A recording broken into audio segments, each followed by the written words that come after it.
আমাদের নেতা, বাংলাদেশের গণমানুষের নেতা, মহান স্বাধীনতার ঘোষক শহীদ রাষ্ট্রপতি জিয়া রহমানের জন্মদিন আসছে। এই সময়ে তার সম্পর্কে অনেক কথা মনে পড়ছে এবং মনে হয় যে তার সম্পর্কে দেশের মানুষের অনেক কিছু জানার আছে, অনেক কিছু জানা প্রয়োজন। কারণ দুর্ভাগ্য আমাদের যে যিনি স্বাধীনতার ঘোষণা করলেন, সম্মুখ সমরে অংশগ্রহণ করলেন, জীবনের ঝুঁকি নিলেন, পরিবার পরিজনকে অরক্ষিত রেখে দেশের জন্য লড়াই করলেন, যখন দেশে কোনো সরকার ছিল না, সমস্ত দেশ একটা বিশৃঙ্খল অবস্থায়, সশস্ত্র বাহিনী, সরকারি কর্মকর্তা কর্মচারীদের মধ্যে এবং সমাজে কোনো শৃঙ্খলা ছিল না, সেই সময় রাষ্ট্র পরিচালনার দায়িত্ব নিয়ে যিনি দেশে শৃঙ্খলা প্রতিষ্ঠিত করলেন, তলাহীন ঝুড়ি বলে পরিচিত দেশটাকে সমৃদ্ধির সোপানে নিয়ে গেলেন, দুর্ভিক্ষপীড়িত দেশকে যিনি খাদ্যে স্বয়ংসম্পূর্ণ করার উদ্যোগ নিলেন, যিনি বন্ধ শিল্প প্রতিষ্ঠানগুলিকে পুনরায় চালু করলেন, যিনি জনগণকে উন্নয়নে সম্পৃক্ত করে দেশটাকে এগিয়ে নেওয়ার চেষ্টা করলেন, সেই মানুষটি সম্পর্কে শুধুই রাজনৈতিক বিদ্বেষবশত এমন সব কথা বলা হচ্ছে যা শুধু অসত্য না, যা ইতিহাসের অপলাপ। তার সম্পর্কে বলার অনেক বিষয় আছে। অল্প সময়ের মধ্যে তিনি এত বিরাট ব্যাপক সব পরিবর্তন এনেছিলেন, এত ব্যাপক পরিবর্তনের সূচনা করেছিলেন, যা বলার জন্য অনেক সময় প্রয়োজন। আমি তার সঙ্গে কাজ করার সৌভাগ্য অর্জন করেছিলাম শ্রমিক আন্দোলনের একজন কর্মী হিসাবে, এবং সেই শ্রমিক আন্দোলনের কর্মী হিসাবে তার যে রাজনীতির যে অংশটা আমাদেরকে সবচেয়ে আকৃষ্ট করেছিল, সেটা হলো তার উৎপাদনের রাজনীতি। এই উৎপাদনের রাজনীতি একটা আলাদা কোনো বিষয় ছিল না। তিনি জাতীয় উন্নয়নের জন্য, জনগণের কল্যাণের জন্য, দেশের সমৃদ্ধির জন্য এই রাজনীতির সূচনা করেছিলেন। এবং সেই রাজনীতি ছিল তার মূল যে রাজনীতি, বাংলাদেশী জাতীয়তাবাদ এবং জনগণের গণতন্ত্র, সেটাই সুরক্ষা করার জন্য, সমৃদ্ধ করার জন্য, কার্যকর করার জন্য মাধ্যম হিসাবে তিনি গ্রহণ করেছিলেন উৎপাদনের রাজনীতি। তার উৎপাদনের রাজনীতিটা ছিল এমন যে যা কিছু উৎপাদন এবং উন্নয়নের পক্ষে সেই রাজনীতি, যা কিছু উৎপাদন এবং উন্নয়নের বিরুদ্ধে তা পরিত্যাগ এবং পরিহার করার রাজনীতি ছিল উৎপাদনের রাজনীতি।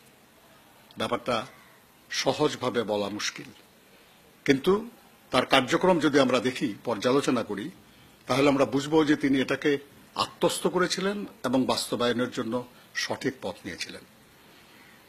তিনি বলেছেন যে দেশের তখন প্রায় 7 কোটি 8 কোটি মানুষ, এই 8 কোটি মানুষের 16 কোটি হাতকে উন্নয়নে সম্পৃক্ত করতে হবে।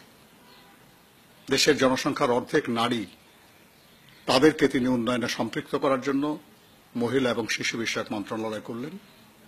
দেশের যুব শক্তিকে কাজে লাগানোর জন্য তিনি যুব উন্নয়ন মন্ত্রণালয় করলেন, এবং শ্রমজীবী মানুষের কল্যাণের জন্য একসময় ছিল শ্রম এবং সমাজ কল্যাণ মন্ত্রণালয়, উনি এটা পরিবর্তন করে বললেন শ্রম এবং জনশক্তি উন্নয়ন মন্ত্রণালয়। কারণ তিনি জানতেন যে জনশক্তির উন্নয়ন না হলে উৎপাদনের রাজনীতি কার্যকর করা যাবে না। এবং তার সময় সেই জন্যই অসংখ্য নতুন টেকনিক্যাল ট্রেনিং সেন্টার হয়েছে, শ্রমিকদের কল্যাণের জন্য শ্রম কল্যাণ কেন্দ্র হয়েছে। দেশে মাত্র একটা শ্রমিকদের প্রশিক্ষণ কেন্দ্র ছিল টঙ্গীতে, উনি আরো 3টা বিভাগীয় সদরের 3টা ইন্ডাস্ট্রিয়াল রিলেশনস ইনস্টিটিউট বা শ্রম শিক্ষা কার্যক্রম শুরু করেছিলেন। এর উদ্দেশ্য ছিল একটাই, সেটা হলো শ্রমজীবী মানুষকে সচেতন করা, তাদেরকে দেশপ্রেমে উদ্বুদ্ধ করা এবং উন্নয়ন কার্যক্রমে সম্পৃক্ত করা।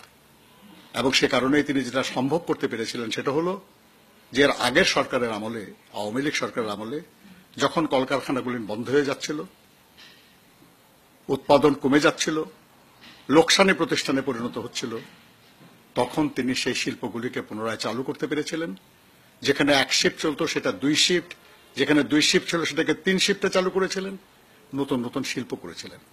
স্বাধীনতার পর রাষ্ট্রীয় মালিকানায় শুধু তার সময় এই টেক্সটাইল মিল হয়েছে, সুগার মিল হয়েছে, সার কারখানা হয়েছে।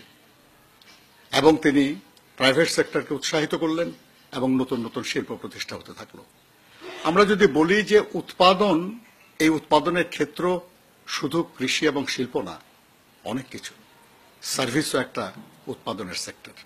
সব জায়গায় তার হস্তক্ষেপ, সব জায়গায় উন্নয়নের তিনি চেষ্টা করেছেন। আমরা যদি একটা একটা করে ধরি, তার সময় প্রথম আমাদের দেশের পাটকল শ্রমিকরা অনেক উৎপাদন দিয়ে ইনসেন্টিভ বোনাস পেয়েছিল, যেটা একটা ইতিহাস। আগের আমলে পাটকলগুলি বন্ধ হয়ে যাচ্ছিল, পাটের গুদামে আগুন লাগছিল, আর সেখানে তিনি উৎপাদন বোনাস দিতে পেরেছিলেন শ্রমিকদেরকে। আপনার সুগার মিলগুলি আগে হয়তো 3 মাস চলত, তার সময়ে 2 বছরের মধ্যে এটা 4 মাস 4.5 মাস পর্যন্ত চলেছে। আমাদের টেক্সটাইল সেক্টর তার সময় অনেক উন্নত হয়েছিল। উনি নতুন 10টা স্পেশালাইজড টেক্সটাইল, আধুনিক টেক্সটাইল মিল করেছিলেন, সার কারখানাগুলি করেছিলেন। তো আমরা দেখছি আর কি যে এই শিল্প উন্নয়নের পাশাপাশি কৃষি উন্নয়নের জন্য তিনি কৃষকদেরকে উৎসাহিত করলেন, পানি সেচের জন্য ব্যবস্থা করে দিলেন, কীটনাশক এবং সার পর্যাপ্ত সরবরাহের উদ্যোগ নিলেন এবং নিজে গ্রামে গ্রামে হেঁটে কৃষকদেরকে উৎসাহিত করলেন। যার ফলে 1974 সালে দেশে দুর্ভিক্ষ হয়ে লক্ষ লক্ষ মানুষ মরেছে, সেই দেশে তিনি খাদ্য উৎপাদন এতই বাড়াতে পেরেছিলেন যে আমরা গিনিতে খাদ্য রপ্তানি করেছিলাম। আমরা দেখেছি যে তিনি গ্রামের কৃষিজীবী মানুষকে উৎসাহিত করার জন্য গ্রামে গ্রামে হেঁটে বেরিয়েছেন। আমরা শুনেছি তিনি হাঁটতে হাঁটতে হয়তো গ্রামের কোনো গরিব মানুষের বাড়িতে যে তাদের আঙ্গিনায় বসে পড়তেন। সেই বাড়ির হয়তো সে বৃদ্ধা, তাকে বলতেন যে মা আমাকে একটু ডাবের পানি খাওয়ান। বলতেন আর কি যে বাবা আমার তো ডাবের গাছ নাই। তাহলে আমাকে একটা ডিম খাওয়ান, ডিম সিদ্ধ করে খাওয়ান। বলে বাবা আমি একটু নিয়ে আসি তাহলে অন্য বাড়ি থেকে। বলে না, আপনার বাড়ির মুরগির ডিম দিতে হবে। বলে বাবা আমার তো মুরগি না। বলে কেন, আপনি মুরগি পোষেন না কেন? কয়েকটা মুরগি পোষেন, একটু শশার গাছ লাগান, একটু গাছ লাগান না, অসুবিধা কি? এইভাবে উৎসাহিত করতেন মানুষকে। এবং আমরা শুনেছি আর কি যে উনি যখন শাহাদাত বরণ করেন তখন এইসব গ্রামের সাধারণ মানুষরা যারা তাকে কাছে থেকে দেখেছে, যারা তার দ্বারা উদ্দীপ্ত হয়েছে, তারা চিৎকার করে কেঁদেছে যে তারা তাদের আপন মানুষকে হারিয়েছে। এমন মানুষের সংখ্যা হাজার হাজার না, লক্ষ লক্ষ। এই যে জিয়াউর রহমানের রাজনীতি, এই রাজনীতি ক্ষমতা গ্রহণ বা ক্ষমতা টেকানোর না, এই রাজনীতি ছিল জনগণের কল্যাণের। আমরা দেখেন উনি জানতেন যে বাংলাদেশে বিপুল জনসংখ্যা, এই জনসংখ্যার কর্মসংস্থানের ব্যবস্থা খুব কঠিন করা। উনি দেখলেন যে আমাদের দেশে লো স্কিল অর্থাৎ কম দক্ষতা বা নৈপুণ্যের অধিকারী মানুষ বেশি। এমন কাজের সংস্থান করা দরকার যেখানে খুব বেশি দক্ষতা না থাকলেও করা যাবে এবং প্রচুর কর্মসংস্থানের ব্যবস্থা হবে। এটাকে বলে লেবার ইন্টেন্সিভ টেকনোলজি। উনি গার্মেন্টস ফ্যাক্টরি করার উৎসাহিত করলেন। নতুন নতুন অসংখ্য গার্মেন্টস কারখানা হলো, হাজার হাজার লক্ষ লক্ষ মানুষের কর্মসংস্থানের ব্যবস্থা হলো। উনি বুঝলেন যে এতেও হবে না, দেশে এত লোকের কর্মসংস্থানের ব্যবস্থা করা যাবে না। মিডল ইস্টের রাষ্ট্রগুলির সঙ্গে তার খুব ভালো সম্পর্ক ছিল, তারা তাকে শ্রদ্ধা করত। তিনি তাদেরকে উৎসাহিত করলেন যে আপনাদের টাকা আছে, আপনারা রাস্তাঘাট বানান না কেন, আপনারা দালান কোঠা বানান না কেন, আপনারা কলকারখানা করেন না কেন, ইলেকট্রিসিটি সাপ্লাই করেন না কেন? তারা বলতো যে ভাই আমরা করতে চাই কিন্তু আমাদের তো লোক না, আমরা কে করবে? উনি বলতেন আমি দেবো লোক। উনি কাতারে স্টিল প্ল্যান্ট করালেন, ইলেকট্রিক সাপ্লাই করালেন, সৌদি আরব, ইউএই বিভিন্ন জায়গায় নতুন নতুন রাস্তাঘাট, বাড়িঘর ইত্যাদি শুরু হয়ে গেল এবং উনি দিলেন জনশক্তি সাপ্লাই। 1976 সালে 6টা দেশে 8,500 কর্মী পাঠানোর মাধ্যমে যে কর্মযজ্ঞের সূচনা হয়েছিল, আজকে বাংলাদেশের কয়েক মিলিয়ন শ্রমিক বিদেশে কাজ করে এবং তাদের পাঠানো যে বৈদেশিক মুদ্রা, সেটা হলো আজকে আমাদের অর্থনীতির মূল স্তম্ভ। গার্মেন্টসের রপ্তানি আমাদের অর্থনীতির মূল স্তম্ভ। এই দুটোই তো তার হাতে সমৃদ্ধি শুরু হয়েছে। পাশাপাশি দেখেন আজকে যে বিদ্যুতের সঞ্চালন এবং বিদ্যুৎ সরবরাহ, এটা যে দেখেন সেটা পল্লী বিদ্যুতায়ন বোর্ড তার হাতে করা। আজকে অনেকে নানান গর্ব করে, কিন্তু তারা তাদের পূর্বপুরুষ বা এই ব্যাপারে উত্তরসূরি যারা, তার প্রতি শ্রদ্ধা জানায় না। শহীদ জিয়া তো সেই মানুষ যিনি পল্লী বিদ্যুতায়ন বোর্ড করেছেন। তিনি দেশের প্রাকৃতিক সম্পদ অনুসন্ধান এবং উত্তোলনের জন্য Bapex, Bangladesh petroleum exploration company, ওটা করলেন। আমরা এটাও হিসাবের মধ্যে নিয়ে আসি না আর কি, যে জিয়া রহমান আমাদের অর্থনীতির আর একটা মূল জিনিস নিয়ে আসছিলেন।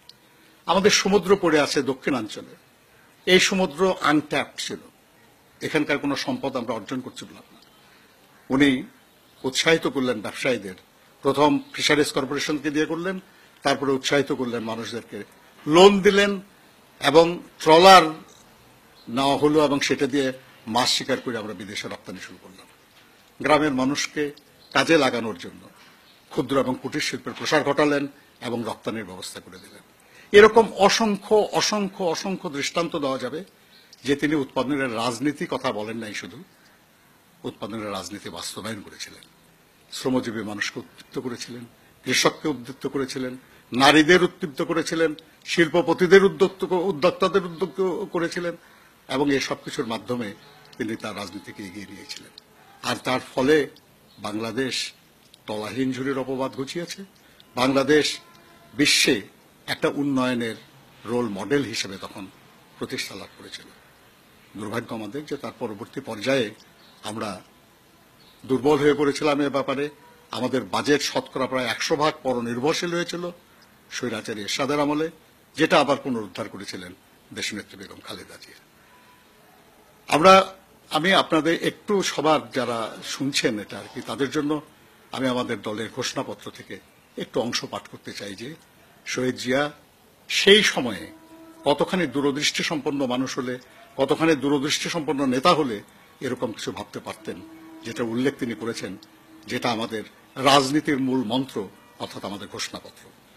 তিনি বলেছেন যে ঐক্যবদ্ধ অগ্রগতির অমোঘ দাবি উৎপাদনের রাজনীতি এবং জনগণের গণতন্ত্র। আমাদের দেশের স্বাধীনতা এবং সার্বভৌমত্বের কথা অনেকে আমরা বলি, কিন্তু স্বাধীনতা সার্বভৌমত্ব এটা প্রতিষ্ঠার বিষয়, এটা অর্জনের বিষয়, এটা সুরক্ষার বিষয় এবং এটার ফল বা সুফল ভোগ করার বিষয়।